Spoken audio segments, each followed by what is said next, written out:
Olá, alunos do nono ano, tudo bem com vocês? Estamos aí mais uma semana com os Planos de Estudos Tutorados de Minas Gerais, os PETs. A gente está fazendo aí o PET volume 3 e essa a semana 2.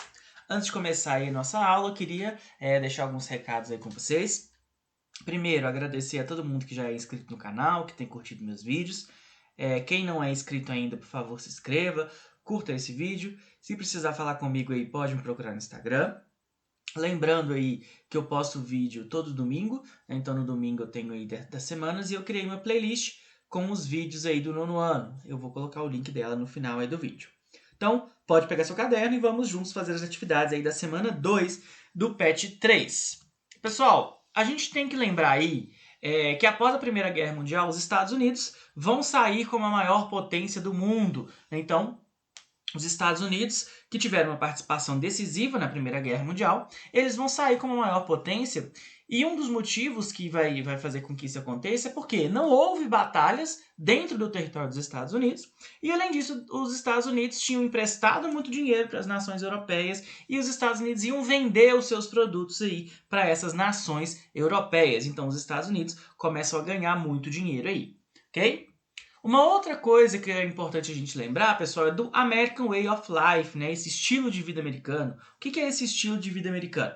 É essa ideia que a gente tem de que os estadunidenses, né, as pessoas que vivem lá nos Estados Unidos, eles vivem com muitos eletrodomésticos, com um conforto muito grande, né?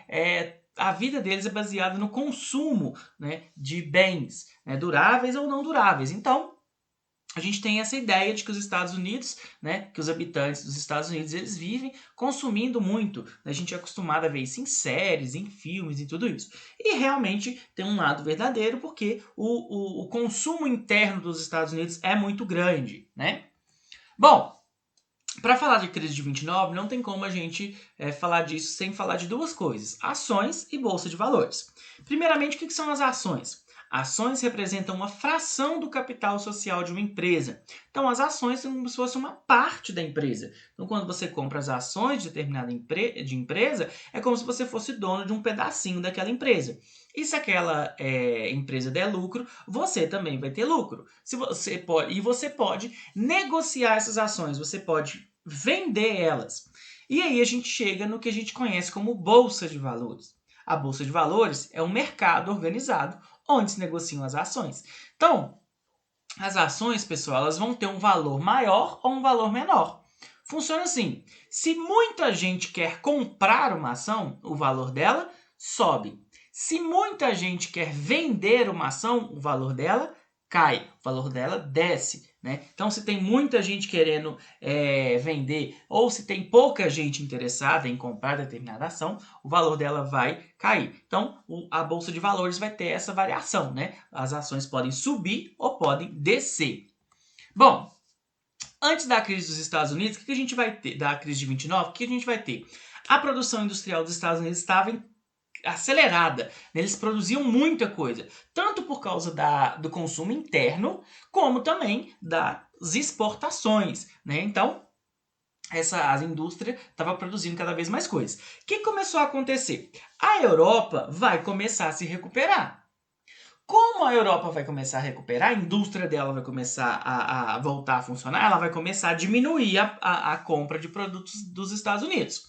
Só que a produção industrial dos Estados Unidos não vai diminuir. Os Estados Unidos vão continuar produzindo o mesmo tanto, né? Um ritmo acelerado. Então a gente vai ter muita sobra de produto. As empresas vão produzir muito e não conseguir vender isso tudo.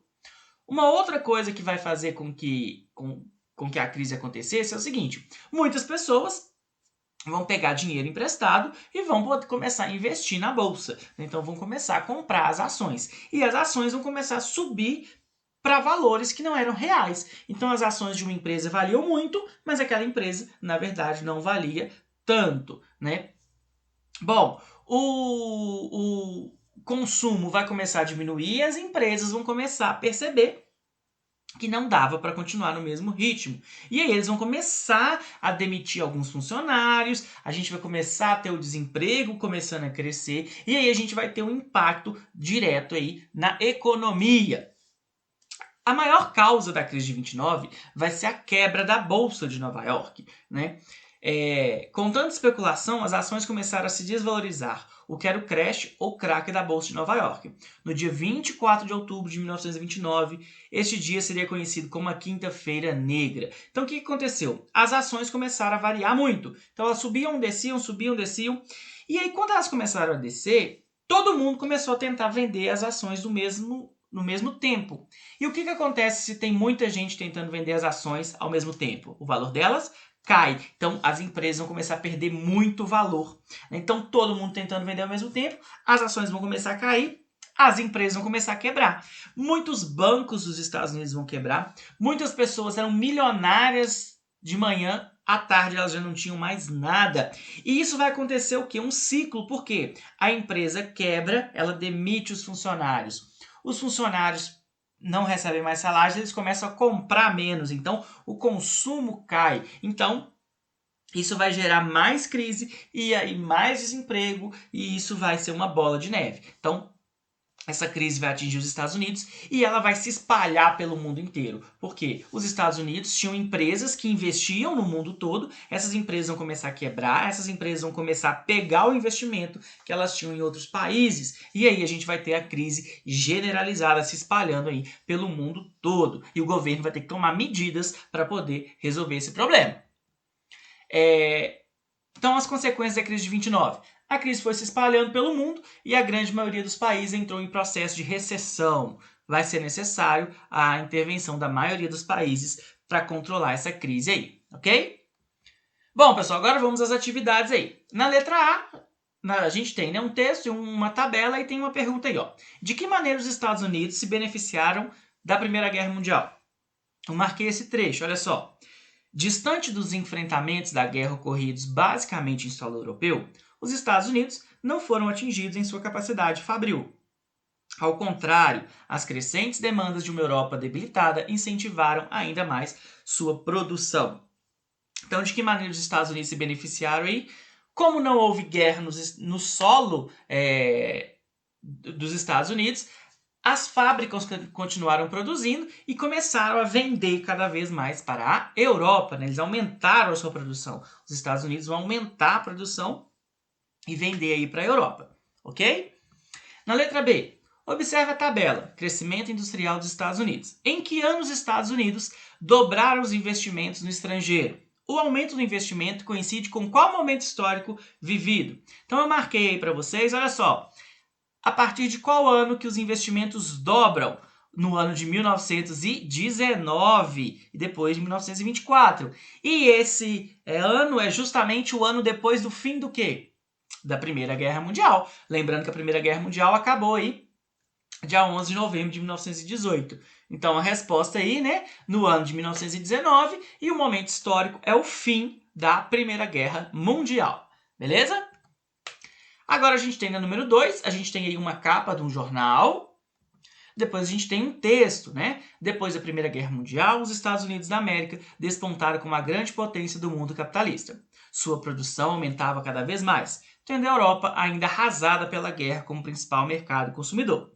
A partir da recuperação do continente europeu, os Estados Unidos tiveram dificuldades em escoar a sua produção, colaborando para a quebra da Bolsa de Valores de Nova York em 1929. Vamos lá as perguntas. Na letra A manchete do jornal, na imagem 1, está noticiando o acidente na Wall Street.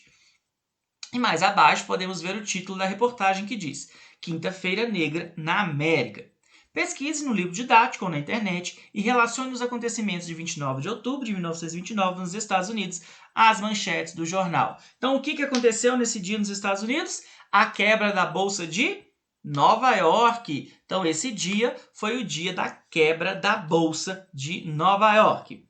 Na letra B, por qual motivo os Estados Unidos entraram em crise em 1929? Então, os motivos são inúmeros, né? Mas a gente tem alguns principais aí. Quais que são esses? A gente vai ter a superprodução. Então, superprodução, que significa o quê? Você produz demais e não tem como você vender. A queda das exportações para a Europa. Então, a reconstrução da Europa, né? As quedas das exportações para a Europa vão ser outro fator aí, decisivo aí para a crise de 29. A especulação na Bolsa de Valores. O que é a especulação na Bolsa de Valores? As ações subiam muito, mas elas não valiam tanto, ok? E a diminuição no consumo também vai ser um desses motivos aí da crise de 29, ok? Então, a superprodução, diminuição das exportações para a Europa, a queda no consumo interno e a especulação do mercado de ações, ok? Na letra C, de que maneira essa crise afetaria o restante do mundo? Então, de que maneira essa crise vai afetar o resto do mundo? A gente vai ter uma diminuição nas exportações, a gente vai ter a quebra de muitas empresas e de muitos bancos. Então, isso vai fazer com que o dinheiro que era investido em outros países pare de ser investido, a gente vai começar a ter uma diminuição no consumo, então isso vai afetar o resto do mundo, ok? Então, o fechamento de empresas e de bancos vai diminuir o investimento dos Estados Unidos aí em vários países, ok? Agora a gente tem uma imagem, olha só. Observe a imagem, a seguir analise e responda as questões. Na pergunta número 1, o que observamos na imagem? Então, o que a gente tem aí nessa imagem? A gente tem pessoas que estão vivendo na miséria, né? Pessoas que estão vivendo em uma casa feita aí com um tipo de lona, né? Então, pessoas que estão vivendo na pobreza. Por qual motivo essas pessoas estão vivendo sobre essas condições? Por causa da pobreza extrema que elas estão, né, submetidas. Então, esse é o motivo delas estarem vivendo assim. Observando a imagem e levando em consideração suas pesquisas, quais as consequências da crise de 29 para os Estados Unidos? Então, a crise de 29 vai gerar o quê? Muito desemprego, muita fome, muita pobreza. Tudo isso vai ser gerado aí pela crise de 29. E na letra D, se você não tivesse estudado a crise de 29 nos Estados Unidos, você conseguiria afirmar que essa foto foi tirada nos Estados Unidos? Então, vocês imaginavam que os Estados Unidos já houve um período em que você teve essa crise lá, em que era possível se ter uma foto como essa? Então, essa aí é uma resposta pessoal, beleza? Bom, pessoal, agora a gente tem a número 4. No final da década de 1920, o café no Brasil sofreu uma grande crise. Leia o fragmento de um artigo da revista Cafeicultura. Em seguida, observe a imagem e responda as questões. Na tentativa de conter a queda, o governo federal comprou grande parte dos estoques dos produtores e queimou 80 milhões de sacas do produto. A ideia era queimar para diminuir a oferta e aumentar o preço internacional, porque o Brasil era o maior exportador. Segundo Marcos Fernandes, coordenador do Centro de Estudos de Processos de Decisão da FGV São Paulo. A crise arruinou a oligarquia cafeeira, que já sofria pressões e contestações dos diferentes grupos urbanos e das oligarquias dissidentes de outros estados, que almejavam o controle político do Brasil. Então, pessoal, o que vai acontecer? O Brasil exportava café. Em um momento de crise, as pessoas vão começar a diminuir o seu consumo de café. Então, as exportações vão cair, né? O preço do café, então, vai começar a cair. O que o governo fazia, então? O governo comprava o produto e queimava ele para ver se o preço aumentava, né? Isso mostra o poder aí dos cafeicultores. E a gente vai ver que depois da crise de 29, esses cafeicultores vão perder muito poder. Vamos aí a uma imagem, né, que a gente tem deles aí queimando aí o café. Agora vamos às perguntas. A que crise o artigo faz referência? A crise de 29. Então, a crise de 29. De que forma essa crise atingiu o Brasil? O Brasil vai diminuir a exportação de café. Então, o Brasil vai diminuir a exportação de café, principalmente para os Estados Unidos, que era o maior comprador do Brasil, e essa crise vai acabar atingindo o Brasil. O café vai começar a valer muito pouco. O que você observa na imagem? Na imagem a gente observa o quê? A queima do café. Isso aí, eles queimando o café. E de que maneira o artigo se relaciona com a imagem? O artigo e a imagem, eles se completam, né? O artigo ele fala dessa queima de café e a imagem ela representa exatamente isso. Beleza? Bom, pessoal, então é isso. Bons estudos. Meus alunos, por favor, me mandem as atividades pelo meu e-mail, pelo meu WhatsApp. Quem precisar falar comigo aí pode me procurar no Instagram. Não se esqueça de se inscrever no canal, curtir esse vídeo. Lembrando que eu vou colocar agora uma playlist com todos os vídeos aí do 9º ano, para se vocês tiverem perdido algum. Muito obrigado e até a próxima. Valeu!